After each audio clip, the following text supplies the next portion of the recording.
Hey everybody, Bob Cicherillo along with David Baye back with another installment of TLR. Back from Brazil, bro. Man, this... I don't even know where to begin, man.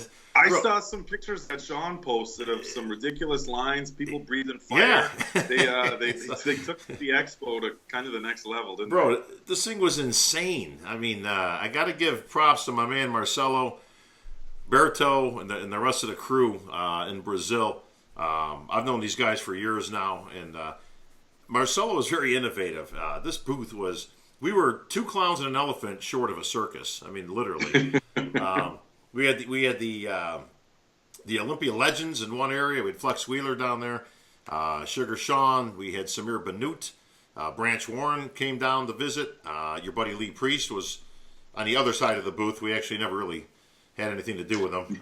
Didn't get much conversation time in with Lee, huh? Zero. Yeah, there was zero actually conversation with Sean. Sean versus Lee. I was hoping we'd get some Sean Ray Lee Priest conversation footage, maybe a hug or a handshake. No, there was no hugs, like handshakes, or anything even close to it. They pretty much kept him on one side of the booth. We were on the other, which was fine with me. Probably, yeah. On the other side of the booth was Eduardo Correa was there as well, along with his beautiful wife Carol, or Carol, as they say in Portuguese. So the other side of the booth, bro, there's a band. A live band, 4 Harley-Davidson motorcycles, a SWAT truck with those guys there with the step climber, where they got the gun and the whole thing. It was like a challenge kind of a thing. Yeah. Pole with a bunch of the pole fitness girls, the legitimate ones. You know, it wasn't like pole fitness. Pole fitness. You know, and then there was just a bunch of dancing girls, and I mean, like I say, we had it all there. It was crazy, but basically like Carnival, except an actual. That's exactly it. It was like Carnival, which, and by the way, speaking of which, from what I hear, this is actually switching into Rio next year, so it might be Carnival. But congratulations. Get my Brazilian visa ahead of time. Then I know I had some trouble with that this year. Wasn't able to head down to the Arnold. We're gonna get you out of there, bro. You got to be a part of this thing. There's no question about it. These guys know how to have a good time, but more importantly, know how to run some good business. And Black Skull was just kicking butt. So congratulations to all those guys out there. Also, at the same time, Olympia Europe going on. Olympia Europe went down, yeah. Dexter Jackson winning that one. No big surprise there. To answer the long-awaited question, is Dexter now a 2-time Olympia champ? No. Well, he's not a 2-time Mr. Olympia. You could make a case that he's a 3-time Olympia champion because he did win the Masters Olympia, the 2008 Mr. Olympia, and now the Europe Olympia, or whatever we're calling it. Basically, everything there is to win, Dexter has won. Yeah, Dexter's won all the Arnolds, all the Olympias, got the New York Pro under his belt this year. Dexter's gone and pretty much done everything, and just adding to his record. I think he's at win 28 or 29 now. So, yeah, let me tell you something. That will be a record. I'm going on record right now. That's like the Cal Ripken record, bro, to me. That is never going to get beat. Yeah, it really is. I mean, you talk about longevity in a sport like bodybuilding, where you're beating up your body in and year out. For somebody to be able to not only compete as long as Dexter has, I mean, it's one thing to be competing for as long as he has, and just remain even relatively significant, but to be as winning as long as he has, I mean, is another thing. And it's all these guys competing at this level are genetic freaks. I mean, they really are, and those of us that have been around bodybuilding long enough, we realize that. But Dexter is amongst the freaks. He's on a different level. But a lot of that goes to him being smart about his training. You know, if you talk to Dexter, he's not banging real heavy weights anymore. He's not putting his body under some of the stresses that cause the injuries that force guys to retire. So he's doing it smart, and I think we're starting to see his legs downsize just a hair, and by a hair, I mean just a hair. I don't know that his quad sweep quite has the same fullness that it did maybe 6 or 7 years ago, but he's still still winning. Saying Dexter's quads are hurting. That's not right. Bad, so I'll tell you this also, David. We'll get somebody to look into this. Unfortunately, Our resident expert, Peter McGuff, still in England. He's visiting some family out there. Has been with his wife, the lovely Anne. They got married, by the way, last month. Yeah, congratulations. After 30 years of being together. 30 years. Well, you don't want to rush into these things. 30 years. He's pacing himself. Here's the bottom line, though. I'd like to find out who the next closest person is to Dexter. Well, I think it was Ronnie, because I think Ronnie had the record. Well, Ronnie beat. But forget about him. I mean, he beat that record. So I'm not counting Ronnie. I mean, the next closest guy that's actively competing. That's actively competing, and what you're going to probably find. I'll go out on the short limb here. I'm sure it's there's a Levrone in there. There's a couple of those guys in there, but they're all obviously not competing anymore. I want to know who the next active guy is, and then to do the math and figure out how many shows would they have to win every year for the next however many years to catch Dexter, who will probably end up with 30-plus wins by the time he gets done. Man, if you look at the guys, Phil has a handful of wins, but he's been focusing in the Olympia for the last 6 years, so it's basically 2 shows.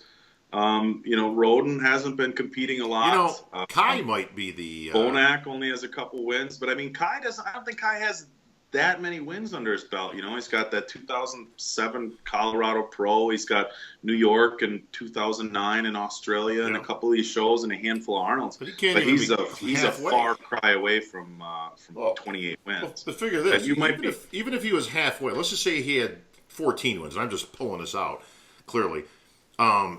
You're talking another 14. I mean, he'd have to be competing until he's almost 50. He basically have to do another Dexter, which I don't see happening. Yeah, I mean, I think you could make an easy argument that Kai could come out in the next 2 years and tie and break the record if he felt like doing every show. He'd probably make some people pretty upset, make some promoters pretty happy if he started showing up at every event. But I think Kai would probably be the next closest. But like you said, he's probably only halfway there, and he's certainly not a spring chicken. So it's not like he's at the halfway point in his career. Well, speaking of not being a spring chicken, last week, as you remember, David, we were spending some time talking on our good friend Kevin Levrone, and Sean Ray called in. He just happened to call in as we were doing the show, so we threw him on. Sean, never short on opinion, which I do appreciate, of course. Had some choice advices, be them good or bad, for Mr. Levrone. Well, apparently Kevin, once again, you talk about a love-hate relationship. These two go back 20 years, and when it was all kumbaya, and we're getting the bro hugs going. Sean fired off a few comments of his. Well, apparently Kevin took exception. He put out a little video. It's actually out on the MD site right now. It's on the forum, so you guys can look it up. It's there. There's a whole thread on it now. But he actually put on in his video. He's got RTLR from last week, and I assume he's talking about Sean's comments, since you and I didn't really actually have too many comments on it. We're just pretty much asking the questions. But then he actually launches into a video from Dave Palumbo on one of his shows. I mean, I know they've got numerous shows over there. But you talk about a 180. Now, I don't follow their stuff a whole lot, but obviously I caught some of it throughout the year. Sure. If memory serves, and Alzheimer's could be slipping in there quickly, David, you can help me out here with your youthful mind. I could have sworn I remember Palumbo first saying that Kevin was going to win the Olympia. Win.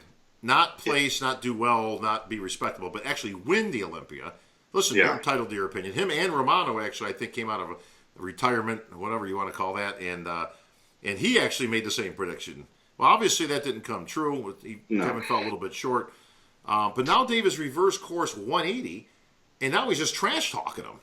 He actually made it, and I'll give you one quote from there, because I want to get your input on this. Yeah. The quote was, I can't really do a good Dave imitation without making a complete idiot of myself, but the quote was, and I'm paraphrasing it, something to the effect of, Dave could get into the gym for 2 weeks and get better legs than what Kevin had. Yeah, he said he could squat for like 2 or 3 weeks and have better legs.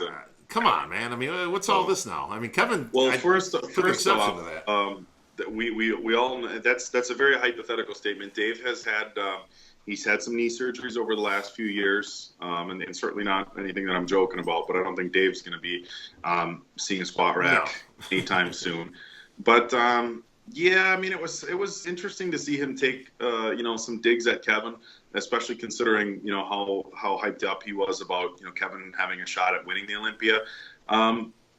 I don't know if it was a matter of, Dave just, he's a fan too. The guy was, regardless of, whatever happened between Dave and MD, the guy was a good bodybuilder back in his day, and he had his niche with, never the most aesthetic, being a freak. But I mean, Dave's a fan, so I can, but he's a smart guy, and so I can see him, rooting from the heart a little bit, wanting Kevin to win, and kind of. That's fine, yeah. But I think a lot of it was, nobody had Kevin winning, and I think a lot of it maybe was, Dave wanted to be that one guy where if he did win, you get to be the first. You get to be the person that said I told you so. And for me, it was, there wasn't a second where I didn't want Kevin to do good, and there wasn't a second where I didn't want Kevin to win. And the whole time he was preparing, there was always a little part of me that's like, okay, well, maybe those legs he's hiding is because he's going to come out and just light everybody up, and they're so much better than what we thought.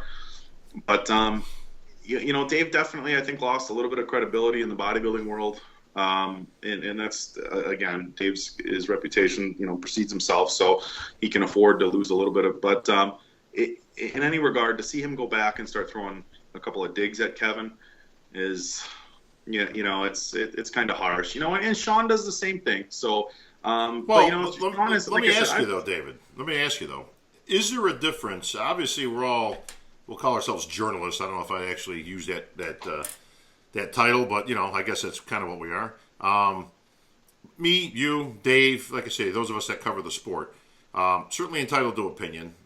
Some would argue on any one of us whether we're actually experts or not. Certainly, Sean is an expert. Obviously, he's been there, he's done that, he's walked the walk, and he's got valued opinions and has for many years. Is there a difference between the type of critique that Sean was offering and what Dave was putting out there? Is one critique rather than trash talk, and is it trash talk? Yeah, no, and the thing is, like I said, I've said this before, like I've had a chance to talk to Sean, on the phone, off camera, off record about Kevin, and Sean supports Kevin. He does. And he, not to get cheesy, but he cares about Kevin. Those guys went back and forth for years, top 5 at the Olympia. And so I think Sean's critiques of Kevin very much come from a place of, hey man, you're my friend, we were tight. Right. You had a really good run, and you're going to be a legend in the sport. Just kind of leave it at that. And I know he doesn't want to see Kevin. Kevin's still a relatively healthy guy. Sean, doesn't want to see Kevin ending up like Ronnie, where he's got to use walkers or in a wheelchair and stuff like that. And Ronnie's a warrior, and I'm sure he's probably up and not using any of the assistance. But, so I think Sean's concerns for Kevin and his critiques of Kevin come from a place of concern and just a place of he wants to see kind of what's best for Kevin. And it really seemed like Dave was just kind of throwing digs. But Sean says that. Now here's the cool thing. Within this video that Kevin put out is our video and then Palumbo's right next to each other. They're back to back. So you can actually, they're not long. Ours is a little bit longer because we're actually doing an interview, obviously, with Sean on the phone. Dave is just clearly just making commentary. So they're not long. So you can catch them both pretty quick. Sean gives his props, actually, and everybody can listen to that for themselves. They can watch us on last week's TLR. He stops short and he says, look, it's my opinion and all that. However, listen, you got to give up props for the guy. He's 52. What he's done is nothing short of remarkable. And so he actually gives him a little bit of love in there. Dave, not so much. He's just pretty much telling him, look, man, you got no business being on stage. I don't know. Maybe Dave's a little frustrated with Kevin. That whole time Dave was saying, Kevin's going to win. Kevin's going to win. Kevin's been on stage enough times to know that, when he was 8 weeks out, 6 weeks out, 4 weeks out, Kevin saw himself in the mirror and he knew that his legs and his back weren't going to be where they needed to be a champion, and it's not something we really brought up. And I didn't expect Kevin to say, "Hey, I'm not where I want to be." Everybody was super excited about his comeback, and I don't give two shits about his placing. I just thought it was the coolest thing in the world to see Kevin on stage at the Olympia. But maybe. I don't know. Maybe Dave feels like Kevin wronged him a little bit, and not being forthright about how he was coming along. Because when you talk to Kevin, he was things are coming along good, things are coming along great, I feel great. And the question about the legs came up over and over, and they were side skirted a little bit. Maybe Kevin side skirted him because he thought those last 4 weeks or the last 5 weeks, and if anybody can grow in a short period of time it's going to be Kevin. Maybe he thought they were going to come back a little bit more than they did, but maybe Dave feels a little burnt that Kevin wasn't forthright with him, and that kind of skewed his predictions. I don't know, but it was interesting to see, because it did seem like a little bit of a 180. Yeah, a little bit. It's a great opportunity for us actually on the forums, because I like to get the people's input on this. Perfect scenario. You've got a video out there. You've got our piece. You've got Palumbo's piece right next to each other. I want to hear from the fans on the site, and one of them can put a thread up, or we can put a thread up, as to the difference between Sean's, take on it and Dave's take on it, and whether one is, journalistic critique or verse, like I say, just complete trash talking the guy, and pretty much told him like he didn't have any business being on stage anymore. So it's a little bit rough, but like I said, let's get the fans' perspective. Dave, I don't want to get past the. We brought up Dexter on the Olympia Europe, but I want to tackle actually the lineup that was there, and who wasn't there. Actually, there were some names that were supposed to be there that weren't. Certainly not to take away from Dexter and his victory, well deserved. And there were some good physiques up there. We saw the return of Lionel Beyeke. With his entrance, though, was the absence of Big Rami. Yeah, Lionel looked the best that I've seen him in a long time. We talk about it over and over. He's got so much potential. He's got crazy structure. He's got really good muscularity and tiny waist. But even for being his best in a long time, he could still be better. He's not one of these guys he's turning around and he's razor sharp like Dexter is. I mean, Lionel is always significantly leaner from the front. He's got better detail in his quads. I've seen him at shows where from the back he looked like he was totally out of shape, and his quads are feathered in his front shot. Yeah. And it's a story we've seen a million times where guys diet down and they get some body parts that look like they're stage ready, and they kind of take the foot off the gas on the diet. And you really have to, Lionel has to diet until his back is as shredded as his front. And when he gets there, he could be winning these shows. I don't think it's a stretch at all to say that Lionel Beyeke can beat Sean Roden. Lionel can beat William Bonac. Lionel can beat Dexter Jackson if Dexter's a little off and Lionel's at 100%. He's got the potential to be winning just about every show he steps into. But again, it just comes down to the word potential. And, we see that with a handful of bodybuilders. Cedric, sure. There was Cedric being there. He wasn't there. And I'm not going to, I think Cedric's definitely significantly more consistent as far as his conditioning than Lionel is.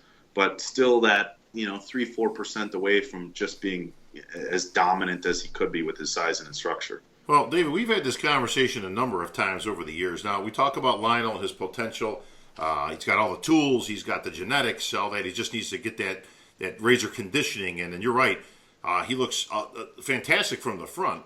I got to be honest. I mean, I got him in a solid fourth there. I don't have anybody else. I don't have him beating anybody else. I mean, of course, online, he should have won. He got screwed. No, he didn't get screwed. Look at guys. Even George. I got to give it to George. He put a post out on, I don't know if it was Twitter, Instagram, or something I saw. There's a picture of Lionel hitting the shot from the front. Looked great. And he says, hey, I might be biased. You think? But basically, how do the judges have this guy in fourth? And I didn't respond to it, but what I wanted to write in there was, well, why don't you show a shot from the back, and I'll tell you exactly how he ended up placing in fourth, and could have been lower, because he was soft from the back. I mean, there's just no way around it.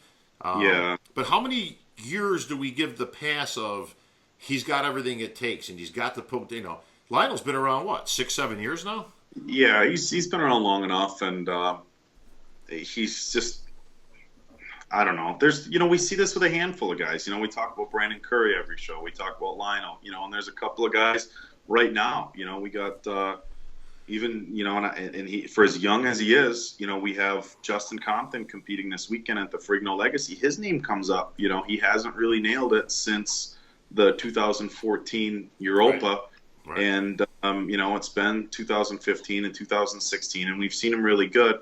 But so I don't think it's necessarily a unique case with Lionel. I think we see that all across the board in bodybuilding. If you're a pro bodybuilder, you're obviously a genetically elite person. But I think there's so many guys where if they could show up a little bit leaner or a little bit fuller or be a little bit more consistent, could significantly change the landscape of how they're placing in these shows, Lionel being one of them. Dave, what did you think of the rest of the lineup? It tapered off pretty. You had your top five. Dexter, Sean, William, Lionel, and Ruley, and it tapered off. I think you had Alexi, Schurz, whatever. I forget his last name. Califianos. So it definitely tapered off a little bit. But for a first year show, it was, you had five of the biggest names in the IFBB, so great for the fans. Again, you're supposed to have Cedric and Ramy, so that would have topped off, your top seven at the Olympia, minus Phil. So it was definitely a good show, a good lineup, and anytime you get those top, 4 or 5 guys in the mix, it's going to be a good show for the fans. Absolutely. Well, speaking of shows, David, there's 3 coming up this weekend. You've got your Mel Chansey show, first-time venture for our good friend Mel Chansey in Port Charlotte. It's actually right next to Fort Myers, where I used to live. We lived there for about 4 years, and so I'll be making my triumphant return. The prodigal son triumphant returns, my friend. Mel Chansey, he's got 2 pro class now. He's putting that on with Tim Gardner. Yep. So, Tim, there's going to be a lot of pros there. This is going to be a fun show. There's probably going to be more pros in attendance than will actually be on the stage, but that's cool. So there'll be all kinds of stuff going on down in Florida. The Kentucky Muscle Classic, that's been going on for I'm going to be in Kentucky tomorrow, heading down there. They have classic physique, figure, and men's physique. As you guys might remember, last year we covered the story of Colin Clark, 22-year-old with Down syndrome, one of the first, if not the only, bodybuilder we've ever seen on an NPC stage with Down syndrome. Colin and his trainer, Glenn Ubelor, are going to be back at the Kentucky Muscle, so I wanted to make the trip down there for that, to support Colin. New classic physique pro from Wisconsin, Valentino Harris is going to be there. Bob, I got to plug I'm about to die on you here, Bob. Oh, it's live. It's live. Dave's got to get plugged in.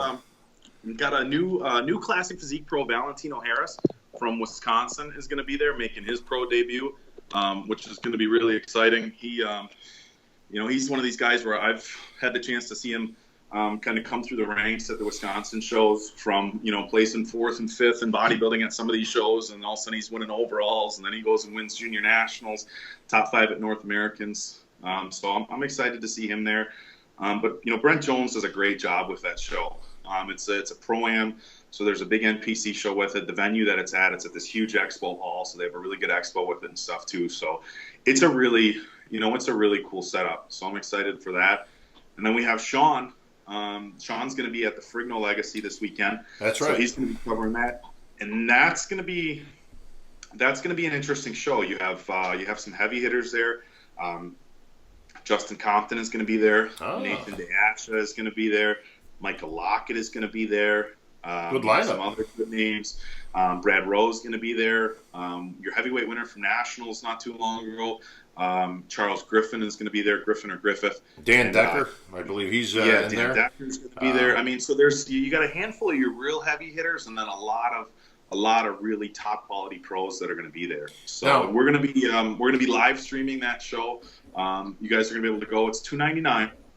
And $2.99 to watch one of these shows. Oh, hey, wait a minute! Now let's see all the big spenders out there now. Look, it's $2.99. This is going to be a great show.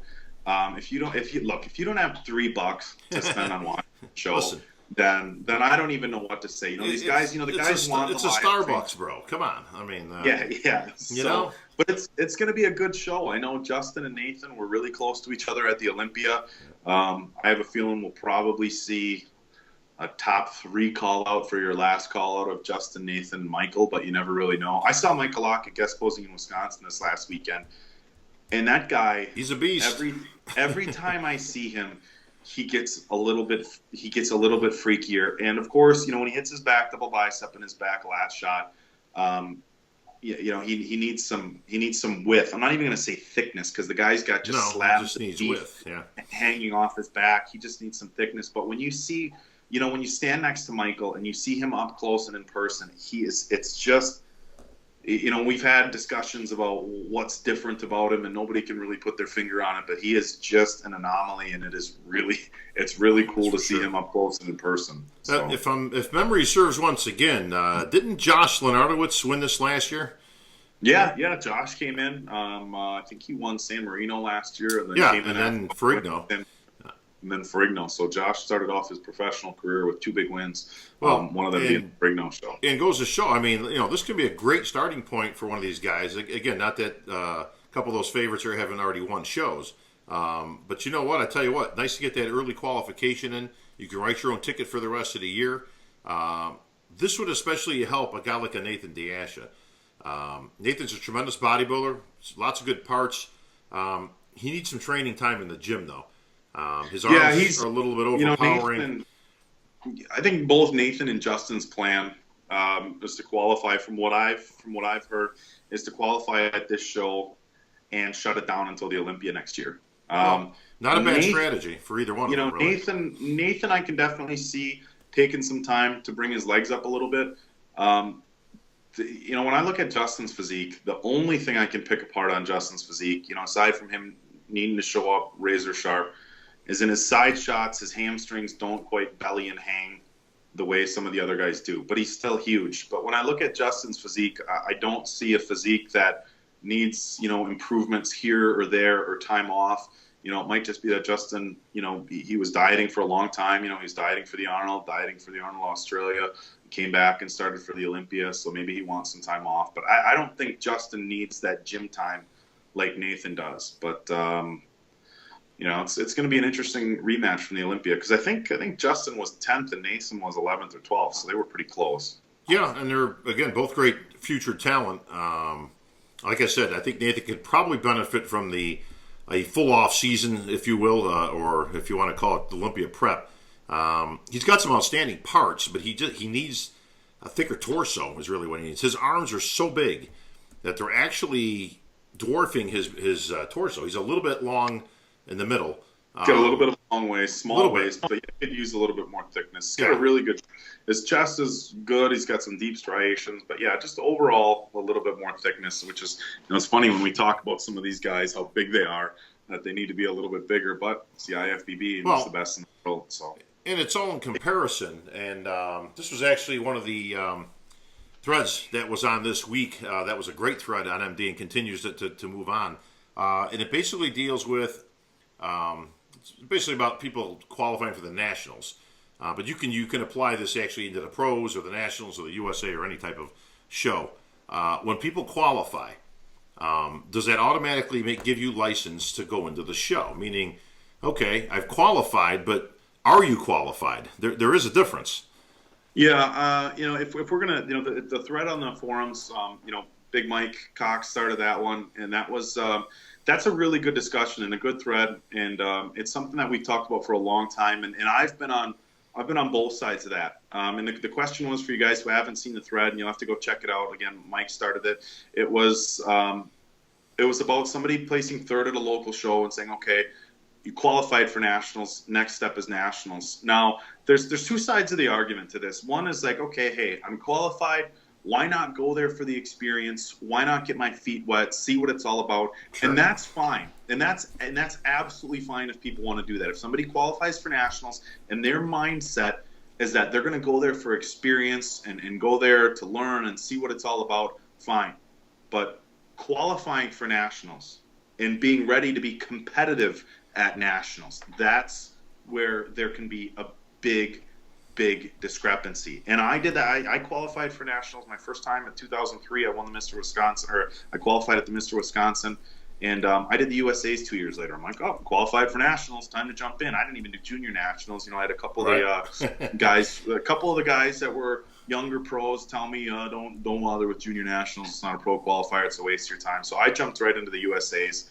And I got like 11th out of 20 some guys in the supers, so I was happy with it. But I was by no means ready to compete at a national level when I qualified for nationals. And so the athletes and the coaches especially have to be realistic with your goals for those shows. If you think because you placed third at a local level NPC show, you're going to be first or second call out at a national level, unless you make some major changes, you're really fooling yourself. Well, I got to be honest, and this goes back years. I'm talking into the 80s. It was an unwritten rule back then that you basically climbed the ladder. And I've used many examples over the years. The one that sticks out the most to me was Paul DeMeo, who I knew for many, many years, who's no longer with us. He went back to the junior nationals like 4 times or 5 times until he won it. Now, he won his class, actually, and still didn't believe it. And he said, I remember asking him, why wouldn't you just go to the I mean, clearly, you're good enough to compete at the nationals. He says, because if I can't win the juniors, I got no business being on a national stage. Now, that was a whole different mindset back then. We get times have changed, all that kind of stuff. But it does beg the question, David, like I say, does anybody just have one friend out there? I mean, do you have one person that can sit there and tell you, look, man, I know you qualified. Especially for the people that, and I see this all the time, and you've seen this 1,000 times, the super heavyweight guy. Or, I'm not even going to use the bantamweight guy. God bless those guys. They're lucky to, they can compete in anything they can get their hands on. The super heavyweight guy, he's the only guy in the class at the Mr. Whatever, and he wins. He's qualified. First of all, I've always thought it should be a rule. Unless you actually beat somebody, you don't qualify for nothing, all right? Number one. Yeah. 2, I've always thought they should go back, and it should be a rule, really, that you have to go. You can't skip the juniors. You qualify at the state, you go literally from, local to regional to state, to junior national to national, and then obviously up into a pros if you're fortunate enough to win. Right. But the idea, I see so many people skip like the juniors, and you're right. They got, no offense to you, they got no business being on the national stage, and I mean no business. Listen, you were competitive at least. You finished somewhere towards the middle. You were competitive. Yeah, you didn't win. You weren't in the top 5, but you weren't dead last where people were going, hey, man, what was this guy thinking? So there's a difference there. But, just my own 2 cents, I honestly think I'd like to see people have to actually go through a chain of events to get there. Yeah, I'm gonna argue with you a little bit on you have to have beat somebody, because I've seen shows where you do get somebody and it's usually at any state level show you're gonna have light heavyweights, heavyweights, and middles. Sure. But there are cases that I've seen with super heavyweights where you do get somebody who shows up that looks really good, and they don't have any control over who else comes to the show. It's completely out of their hands. So if it were a situation where, let's say I'm getting ready for a show in early July or late June, and I'm trying to qualify for the USAs or even, junior nationals or whatever, and I've, put in my 16 weeks, my 20 weeks of dieting, spent the money, done everything, showed up in really good shape, that to me, that would be frustrating as an athlete to show up and know you would have won anyway, but not get the qualification. As far as, there's been discussions, should somebody have to place top 5 at junior nationals or junior USAs to go on to the USAs or nationals or North Americans? And I think there's definitely a good argument that can be made for that. The flip side of that argument, to me, though, basically just comes down to a matter of logistics. We know what's expensive to compete. Sure. We know what's expensive to travel. The USAs, for example, the USAs is a show heavily populated by West Coast people. You have your California people, your Arizona people, your Nevada people, and not necessarily because there's any sort of West Coast favoritism or they like the look on the West Coast or blah, blah, blah. A lot of it just has to do with, hey, I live in LA and Vegas is 4 hours away. I'm going to do the USAs and not North Americans, or I'm going to do the USAs and not nationals on the other side of the country, and vice versa. We have nationals coming up here in just a few weeks. You're probably going to see a lot of East Coast people, a lot of Florida people, and definitely not as many West Coast people as we saw at the USAs. So there is a logistics matter that comes into play with the national level shows and who's doing what. But again, at the end of the day, if you qualify for nationals, you just want to get there, see what it's about. Cool, it can be a real eye opener, but just because you qualified, don't set yourself up for going there and thinking that you're gonna light things on fire, because it can be a big eye opener. Phil Heath won the USA's the year I was doing it, so I'm backstage. I'm backstage in my warm ups, and Phil pumped up for probably an hour. I swear to God, I think he was just trying to mess with everybody. Yeah, because he needed it, right? That's when it got real. When I'm sitting back there and I'm watching Phil Heath pump up, and I'm just like, oh shit, I am way in over my head. So I actually, the following year, I actually backed off and did like, you know what, I should have taken my steps. I'm going to do junior nationals. And I was a super heavyweight. I shouldn't have been a super. I should have focused on my conditioning. But Evan Centopani won the juniors the next year I did. And Evan pulled one of these things backstage at the juniors where He sat there with his warm-ups on the whole time. Now, there was a guy who had gotten third at the USA's, Robert Hatch. I think you might have competed. I remember Robert. Yeah. Robert had gotten like third at the USA's in 2003 or 2004. And when he showed up at the athletes meeting for junior nationals that year, everybody was like, well, what the hell's Robert doing here? He just got, third place or whatever. And we thought that was a wrap for the entire show. Sure. I mean, everybody at the athletes meeting, we kind of had, given the win to Robert. And like I said, we were sitting backstage, and when you're standing there pumping up, and somebody like Evan peels off his warm-up jacket and he's standing next to you with 22-inch arms, it's like shit. I wasn't ready for the USA's. I'm not ready for junior nationals either. So you got to be realistic with yourself, but a lot of people aren't. By the way, where are they now? What the hell ever happened to Robert Hatch, man? He just literally fell off the earth. I mean, I remember seeing him every year for 10 years straight, and then he just disappeared afterwards. Yeah, from what I heard, he just he decided to focus more on family and his personal stuff, which fine. He was a guy that with as competitive as some of those shows were back in the early 2000s, he was one of those guys that had he turned pro, he probably could have gone right into the pros and been pretty competitive. But he just wasn't quite there, and it would be cool to see him back if he's around somewhere, because he was a talent. But we'll put a shout out there for anybody that knows Robert, or Robert, if you're out there listening, we'll give you the shout out. But hey, man, give us a buzz and let's catch up. Finally, David, Ahmad Ashkanini, not a name a lot of people know until this past 212 Olympia, when he was standing toe-to-toe with Flex Lewis, and he held his own. I mean, Flex beat him. I think he beat him fair and square. But it wasn't exactly I thought it was a 1-2, but it was a close competition, if that makes any sense to anybody. Yeah, when he first came out at Tampa, the first thing I said is this guy's really gonna push Flex and Jose, and then I kind of backed off, and then once we saw him in the Olympia lineup against those guys, I was really impressed. He doesn't flow as well as Flex, and he's not as complete. He's got just a massive upper body, but his legs do need to come up some. And it's weird when we talk about the pros like this, because we talk about so casually, like, oh, they just need to bring their arms up, or they just need to bring their legs. And sure. some guys can do that. If they're young enough, they can make these changes and make these progressions. But how many times have we said, well, if Johnny Jackson could just bring his legs up right. a little bit? And it's like, it's not like he's not doing those things. So if Ashkanini, or Ahmad Ashkanini, if he can bring his legs up to match his ridiculously thick back and upper body, then I think he's got a chance against Flex Lewis. He still has to bring the conditioning, but unless his legs come up, I don't see it happening. Now, like I said, that's one of these questions where, he might very well be able to bring his legs up, or maybe his legs are pretty much maxed out. I don't know how much more mass this guy can carry on his upper body.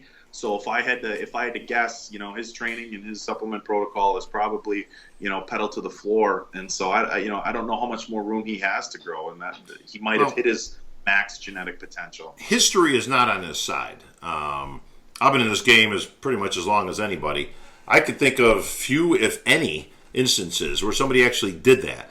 Where something, by the time you get to the pro level, let alone the Olympia level, the chances that you didn't know this or that needed attention is zero. It was a weak body part, yeah. Right. So clearly you knew you needed to bring this up, obviously, but listen, it might have been enough to have gotten you there. But the problem now is you're standing next to Flex Lewis, Jose Raymond, Eduardo Correa, Guy Cisternino. I mean, listen, man, it's like you got some work cut out for you here. So if he can bring up his legs, it's usually at the expense of either A, conditioning, or B, the upper body. And this is always the balancing of that. Okay, now you bring your legs up, and now your waist is 2 inches bigger. And like I say, you don't quite have the definition that got you there to begin with. So your placings fall.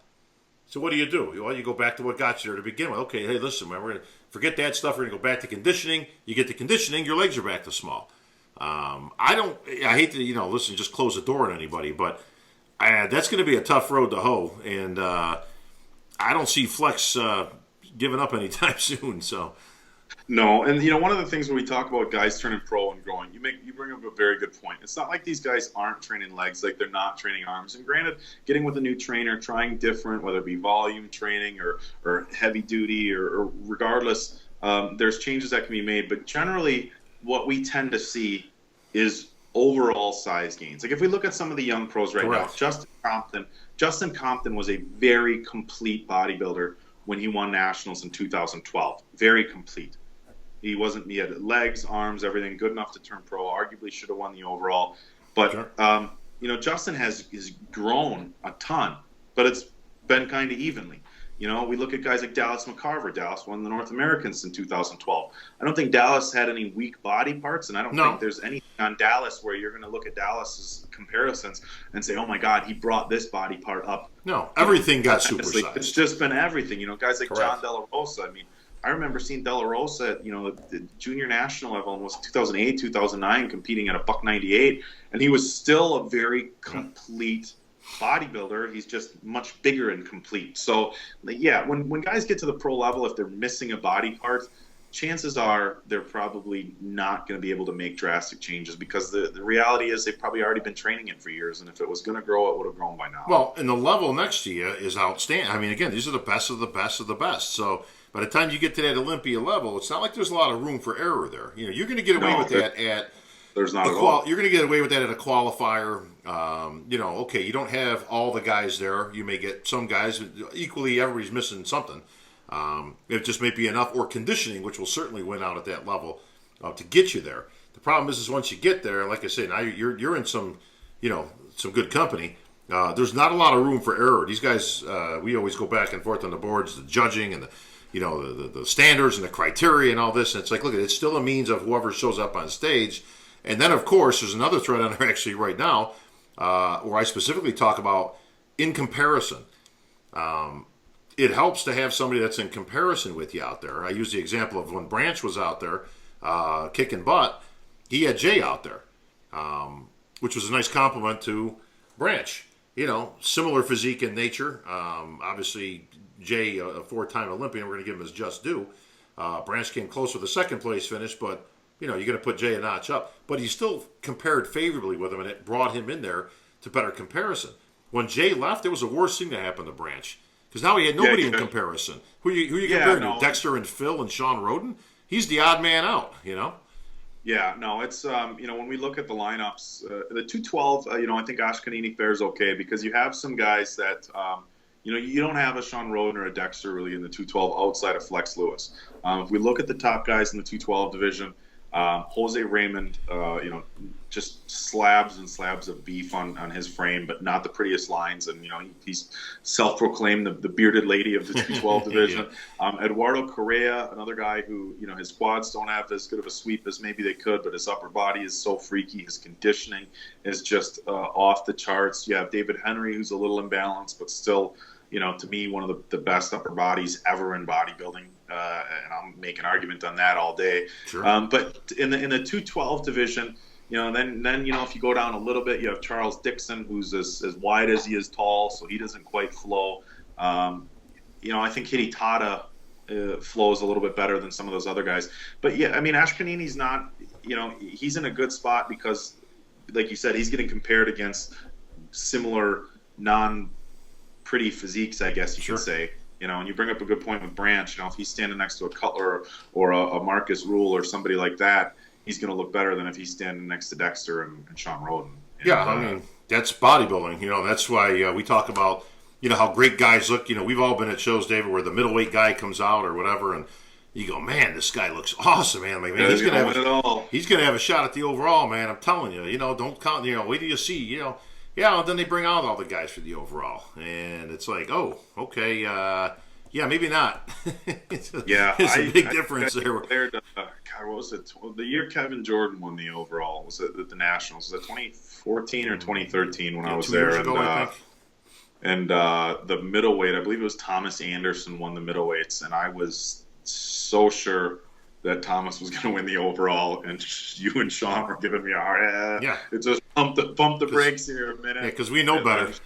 Sure enough, they came out and Kevin just kind of dominated with his overall size. There's another guy when we talk about We talk about body parts that need to come up. I mean, Kevin, if you look at the changes Kevin's made over the last couple of years, his legs still need to come up, but he just keeps getting bigger and bigger and bigger. And if Kevin's legs match, you know, and he plays top 5, I think he's been at top 5 in almost every show he's done. He's done all right. He's done well. If Kevin's legs matched his upper body, and now they're coming up, so I'm not trying to, you know, rag on Kevin's his upper body. If Kevin's legs matched his upper body perfectly, Kevin would be winning shows and would be top 10 at the Olympia. But, you know, and Juan Morel's another guy like that, where, you know, he's a little top heavy, but they can still do really good. So, both those instances, though, exactly backs up my claim. Both guys are imbalanced. Both guys are significantly bigger than when they turned pro, but now they're just bigger and imbalanced. So, I mean, it's very difficult unless you're a master chef, you know, in the gym. You know, and listen, it's bodybuilding blasphemy, bro. But to actually take down a body part, or to, you know, you can't even suggest it because they'll look at you like you got 10 eyes, you know, in your head. Right. But listen, if you can't bring something up, you got to bring something down, and that's going to just be the way it goes. So, but I would like to point out, and this should go without saying, but any of these critiques that we're making about, you know, Kevin or Juan needing to bring up their legs or stuff like this, I mean, these guys are the elite of the elite. Yeah. Of the elite of the elite. So, you know, when I'm saying, you know, Kevin Jordan's legs need to come up a little bit, that's like, I think Tom Brady's hair could be just a little bit better. It's like, you know, it's like you're nitpicking quite a bit here. But that, you know, that's our job, I guess, you know. But all right. Well, I'm off tomorrow to Mel Chancey's show in Port Charlotte, Florida. You are off to Kentucky. Sugar Sean off to the Ferrigno Legacy. So we got a whole lot of coverage. So we'll catch up back with you here, David. Let's go beginning of the week. We'll get some good review on the Ferrigno show. I'm sure that should be really good. Absolutely. And obviously all the goings on around the IFBB. So that's going to wrap it up, David, for another edition of TLR. For David Baye, I'm Bob Chick. We're out.